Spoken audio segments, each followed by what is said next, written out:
तुमच्याच सगळ्यांना माझा प्रश्न आहे.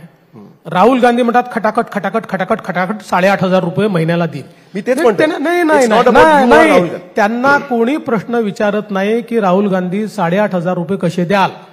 आणि आम्ही 1,500 देऊ म्हणतो तर प्रत्येक जण आम्हाला विचारतंय कसं देणार कसं देणार कसं देणार. राहुल गांधींकडे सोन्याचा हंडा आहे, राहुल गांधीकडे झाड आहे ज्याला पैसे लागतात, राहुल गांधीची लॉटरी लागली आहे, राहुल गांधींनी डाका टाकलाय. काय नेमकं आहे? मी तुम्हाला एक सांगतो, आमच्या बजेटमध्ये जेवढा स्कोप आहे त्या स्कोपवर आधारित आम्ही आमच्या योजना तयार केल्या आहेत. आम्ही या योजना राबवतोय आणि आमच्या योजना सस्टेनेबल कशा आहेत. उदाहरणादाखल सांगतो, उदाहरणादाखल आम्ही शेतकऱ्यांना फ्री पॉवर म्हटली. आता मी जे सोलरवर आणलेलं आहे त्याच्यामुळे फरक काय पडतोय? फरक असा पडतोय की पॉवर परचेस जी कॉस्ट आहे ती कमी होईल, ती 10,000 कोटींनी कमी होते आणि सबसिडी क्रॉस सबसिडी ही 5,000 कोटींनी कमी होते.